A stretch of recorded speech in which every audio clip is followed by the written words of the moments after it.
अंधी सास की चालाक बहू। लो कर लो बात, शिव मंदिर का शंख भी बज गया।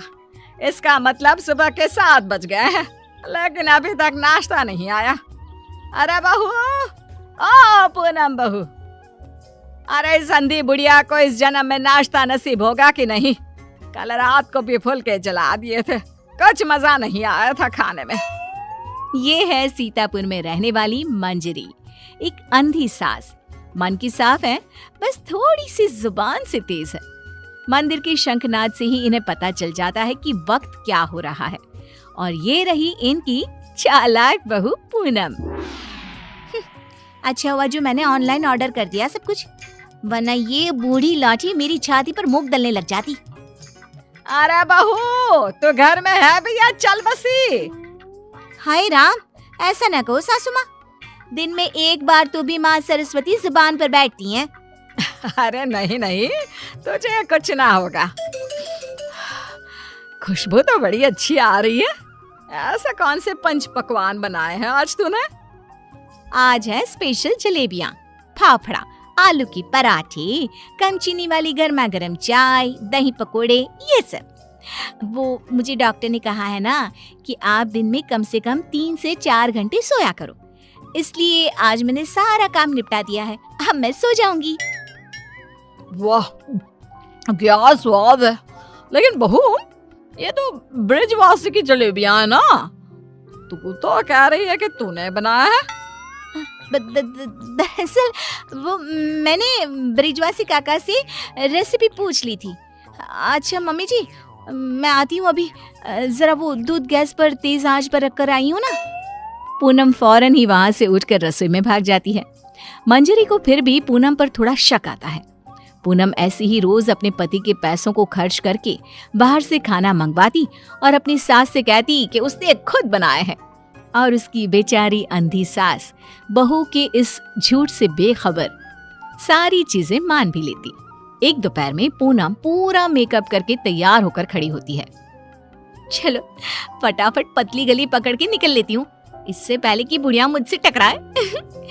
बेचारी मेरी अंधी सासू माँ, उसे लगेगा कि मैं सो रही हूँ, जबकि मैं तो अपनी जानू से मिलने जा रही हूँ। पूनम हर दोपहर को अपनी सास को बेवकूफ बनाकर बाहर अपनी बॉयफ्रेंड लखन से मिलने जाती थी, और आज भी कुछ यही प्लान था। ए जी ओ जी लो जी सुनो जी, मैं हूँ मन मौजी, करता हूँ मैं जो वो तुम भी करो जी।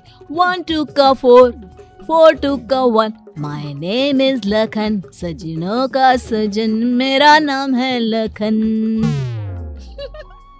लखन, तुम भी ना बिल्कुल एंटीक पीस हो। यार पूनम, हम कब तक ऐसे छुप छुप कर मिलते रहेंगे? एक तो मेरे पास कोई नौकरी भी नहीं है, वरना यह दिल वाला अपनी दुल्हनिया को खुद ही ले जाता। टेंशन मत लो, जब तक तुम्हारे पास पैसे नहीं आ जाते तब तक हम दोनों के लिए मेरा ससुराल है ना, मैं सब देख लूंगी। लेकिन तुम्हारे पति को शक वक हो गया तो? अरे मेरा पति तो मेरा दीवाना है, आंख बंद करके मुझ पर भरोसा करता है। उसके पास से घी निकालने के लिए उंगली टेढ़ी करने की नौबत तक नहीं आएगी। ओए होए, ओए होए होए, शुक्रिया मेरी जान, love you love you love you. I love you too. इसी तरह दिन बीतते रहते हैं। एक रात देवेश बहुत खुश अपने ऑफिस से घर लौटता है। माँ, पूनम, एक खुश खबर है। ऐसी खुश खबर कि जिसे सुनकर आप दोनों फूले नहीं समा पाओगे। अरे तो जल्दी बताना फिर। हाँ हाँ, इतना सस्पेंस मत बढ़ाओ। मुझे कंपनी में CEO का पोस्ट मिल गया है। अरे वाह, जुग जुग जियो मेरे लाल। अब तो एक बड़ा माखन का कनस्तर चढ़ाऊंगी भोग में अपने कान्हा जी को। वाओ, मतलब अब 2 गुना 3 गुना 4 गुना पैसा होगा और हमारी तिजोरी में साल के 12 महीने दिवाली होगी। वाह वाह वाह वाह, कांग्रेचुलेशंस देवेश। Thank you. लेकिन इस खुश खबर के साथ साथ एक और बात भी है। मुझे कल सुबह ही मुंबई के लिए रवाना होना होगा। बिजनेस मीटिंग है, लगभग 1 हफ्ते तक वहीं रहना होगा। क्या ये तो कितनी अच्छी बात है। मेरा मतलब है कि आप मुंबई घूम भी लेंगे। कहते हैं ना, रात में मुंबई की सड़कें और नजारा काफी सुहाना होता है। वाकई में, ले जा इसे भी अपने साथ। अब मैं तो ठहरी अंधी। डॉक्टर ने कहा है रोशनी कभी भी आ सकती है, लेकिन मुझे तो ना लगता कि इस जन्म में आएगी मेरी आंखों की रोशनी। कैसी बातें करती हो सासू माँ आप भी। मैं भला अपनी सास को छोड़कर कहीं जाऊंगी क्या? अगर मैं चली गई तो आपकी सेवा क्या पड़ोस की मीना करने आएगी? देवेश, तुम आराम से घूम कर आओ और मेरे लिए एक अलग से सूटकेस भर के तोहफे लाना। इसे तो बस तोहफे ही दो, चाहे वो तीज हो, त्योहार या कोई और आम मामूली सा दिन। बस तोहफे तोहफे तोहफे। बिल्कुल पागल है ये। अरे मैं तोहफे मांगू तो आपको क्या दिक्कत है? आप भी मंगवा लो ना। देख देख देवेश बेटा, कैसे कैंची की तरह तेज चल रही है इसकी जुबान। अरे आप दोनों शांत बैठ जाओ, मैं आप दोनों के लिए ढेर सारे तोहफे लाऊंगा बस। देवेश अगली सुबह मुंबई के लिए निकल जाता है। इसी बात से खुश होकर पूनम सोचती है, रास्ते का कांटा तो साफ हो गया है। अभी मैं चुपके से मेरे लखन को घर पर भी बुला सकती हूँ।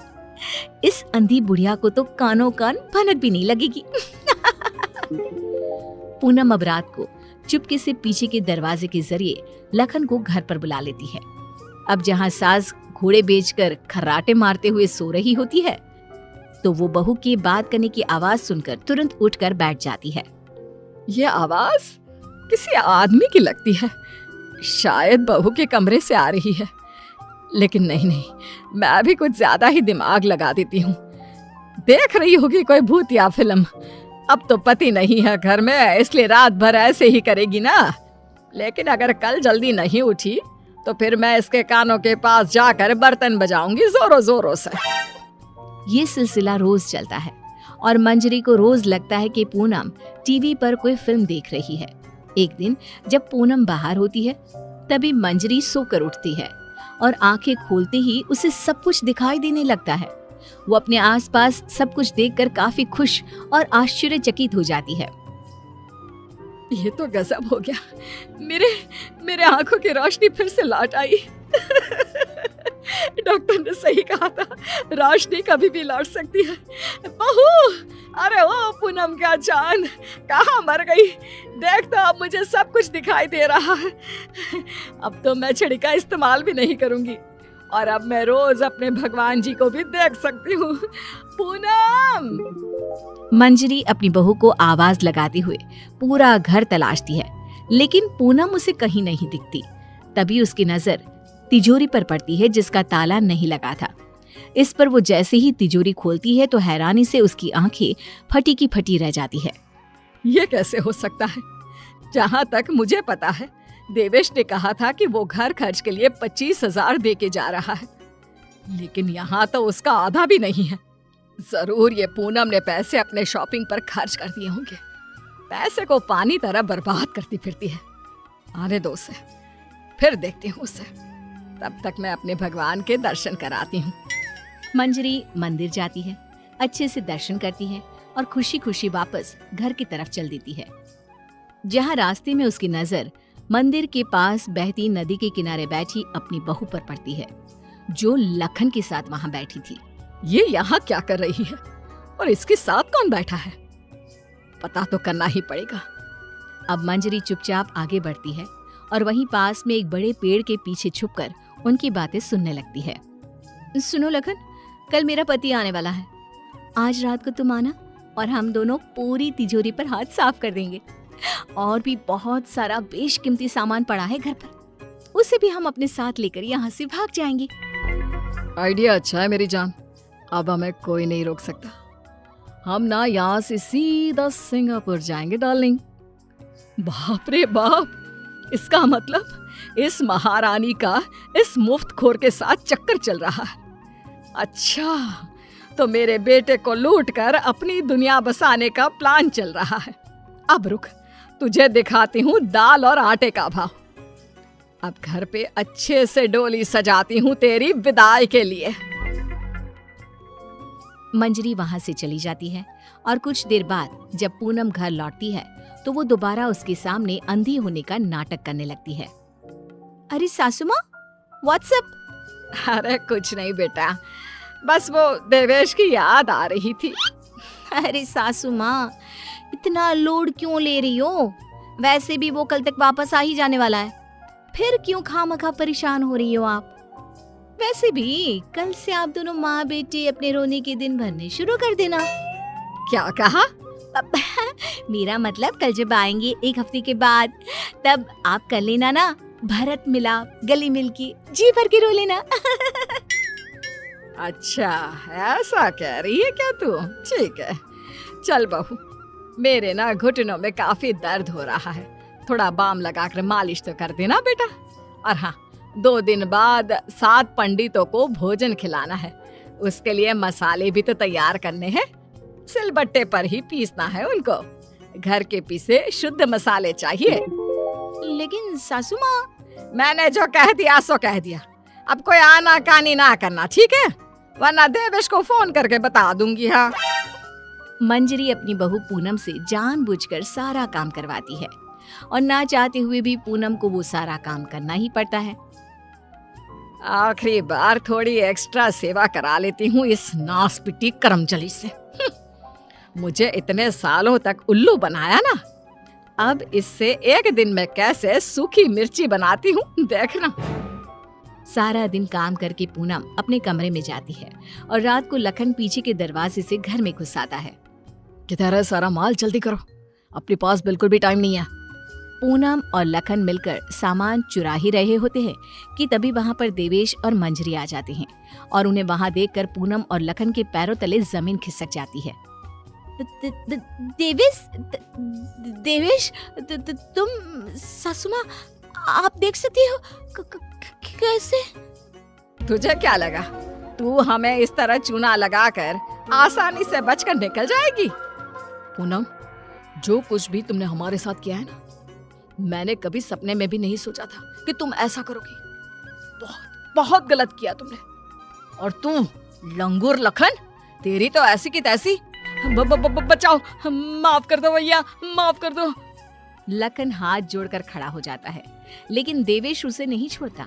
वो तुरंत पुलिस को बुलाता है और पूनम और लखन को फ्रॉड और चोरी के केस में अरेस्ट करा देता है।